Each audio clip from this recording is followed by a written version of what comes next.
करते हैं दलपुंज प्रकार की। ये बाह्य दलपुंज हरे रंग के होंगे और अपाती प्रकार के होंगे। अपाती का अर्थ है कि फल निर्माण के बाद भी बाह्य दलपुंज बना रहेगा। ये अपाती प्रकार के होंगे, परसिस्टेंट प्रकार के होंगे। तो ये भी इनकी एक विशेषता है, अपाती या परसिस्टेंट,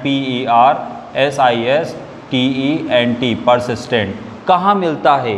देखिए कई बार टमाटर नहीं देखा क्या, ये टमाटर है, इस टमाटर पर इस टाइप से ग्रीन कलर का ये लगा हुआ।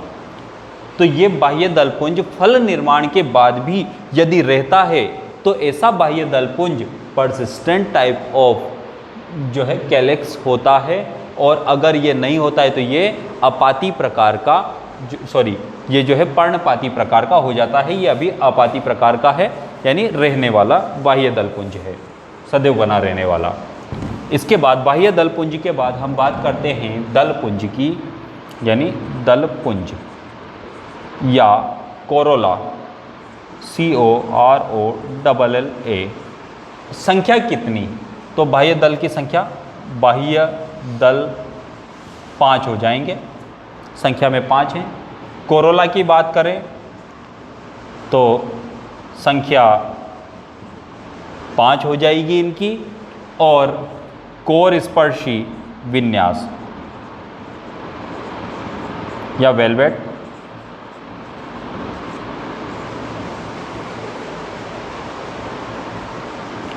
वेलवेट जो है इनका विन्यास हो जाएगा, कोर स्पर्शी इनका विन्यास हो जाएगा। इसके बाद पुमंग की बात करते हैं। पुमंग,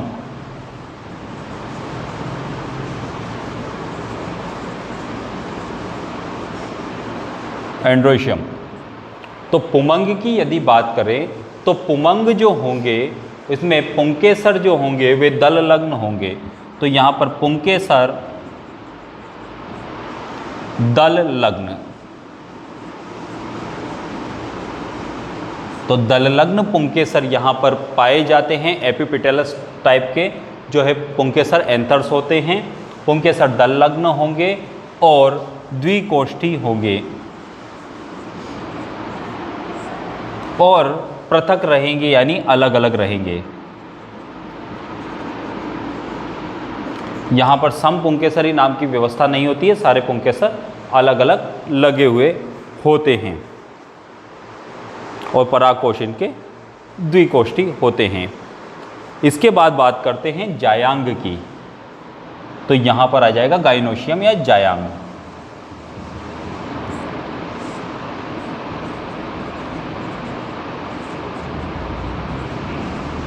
गाइनोशियम, जायांग किस टाइप का होगा? तो देखिए जायांग जो है, जायांग एक तरीके से द्विकोष्ठी होता है, संयुक्त अंडपी प्रकार का होता है। अंडप पूरा का पूरा संयुक्त होता है।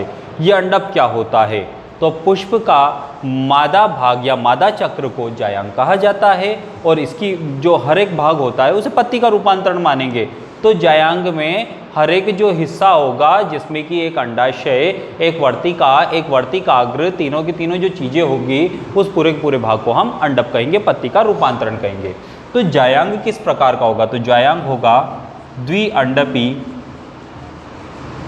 यानी बाई कार्पिलरी और संयुक्त अंडपी,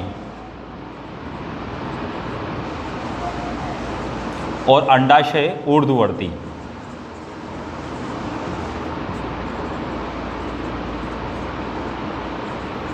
तो अंडाशय जो है ऊर्ध्ववर्ती होगा। इसके बाद हम बात करते हैं इसके फल की। तो देखिए फल जो होते हैं, फल यहाँ पर अगर आपको टमाटर का यदि फल देखना है तो टमाटर और बैंगन, टमाटर और बैंगन जो फल हैं ये फल टाइप होता है बेरी फल।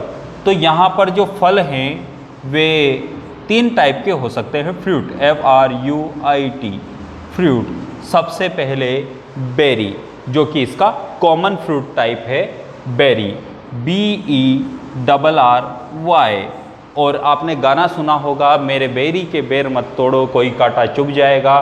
तो पौधे कांटे युक्त हो सकते हैं, तने में हम डिस्क्राइब करना भूल गए थे।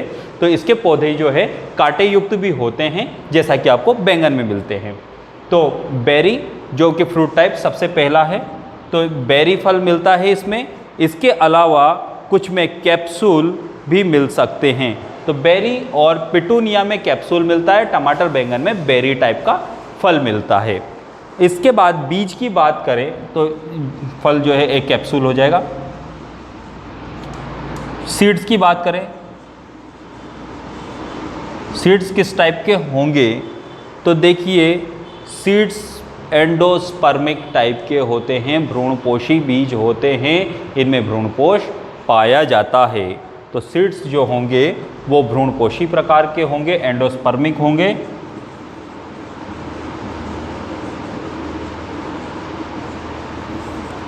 तो इस वर्ग में द्विबीजपत्री है, लेकिन फिर भी जो भ्रूणपोषी प्रकार के बीज पाए जाते हैं, एंडोस्पर्मिक टाइप के सीड्स पाए जाते हैं। अब बात करते हैं परागण की, यानी इनमें पॉलिनेशन किस टाइप का होता है। तो इनमें इंसेक्ट से पॉलिनेशन होता है, ये कीट परागित पुष्प हैं। अब इनका पुष्प सूत्र देख लेते हैं। तो पुष्प सूत्र कैसा होगा, तो सबसे पहले बात करते हैं हम वो बाह्य दल से शुरू करेंगे। तो बाह्य दल होता नहीं है, तो यहाँ पर EBR इसके लिए लिख सकते हैं, या कुछ में बाह्य दल हो सकता है। तो यहाँ पर कॉमन पुष्प सूत्र होगा BR या EBR। उसके बाद ये त्रिज्या सममित है, तो यहाँ पर इसके लिए तो EBR यूज़ होगा। इसके बाद ये है पुष्प सूत्र, पुष्प सूत्र, चलिए BR या EBR। इसके बाद पुष्प जो है त्रिज्या सममित है, तो त्रिज्या सममित हो जाएगा। इसके बाद बात करते हैं हम कैलिक्स की। तो कैलिक्स में आपको 5 कैलिक्स नज़र आ रहे हैं, पांचों के पांचों संयुक्त हैं। तो यहाँ पर हो जाएगा K, थोड़ा मैं ऊपर बना देता हूँ इससे, चलिए यहाँ पर लिखते हैं पुष्प सूत्र। तो देखिए यहाँ पर BR या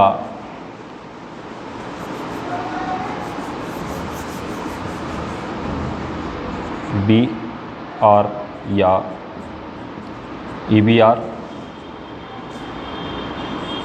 एक व्यास सममित।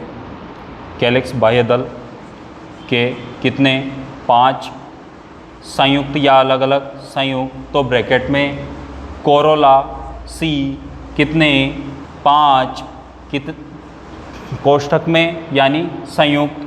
पुमंग क्या कोरोला से जुड़ा हुआ है, तो हाँ बिल्कुल ये जुड़ा हुआ है। तो इस प्रकार से संख्या कितनी, 5, क्या संयुक्त है, नहीं है, तो हम कोष्ठक में नहीं लिखेंगे। इसके बाद गायनोशियम, गायनोशियम क्या ये नीचे बैठा है, ऊपर बैठा है, या बीच में बैठा है, तो जी हाँ ये सुपीरियर है, सुपीरियर है। तो नीचे क्या लगा देंगे, बार लगा देंगे। कितने गायनोशियम, कितने कार्पल्स हमें देखने को मिल रहे हैं, तो जी हाँ ये बाइकार्पेलेटी का वर्ग का सदस्य है। तो कितने हुए, 2, तो यहाँ पर हो जाएंगे 2। क्या संयुक्त हैं, संयुक्त आंडपी व्यवस्था है, जी हाँ बिल्कुल संयुक्त आंडपी व्यवस्था है, तो ब्रैकेट में हो जाएंगे 2। ये हो गया इसका पुष्प सूत्र। आई होप आपको वीडियो पसंद आया होगा। इसे लाइक कीजिए, सब्सक्राइब कीजिए, ज़्यादा से ज़्यादा शेयर कीजिए और बेल आइकन दबाना मत भूलिए। Thank you. और आप देख रहे हैं सुदर्शन टीचिंग्स, इसके लिए बने रहिए।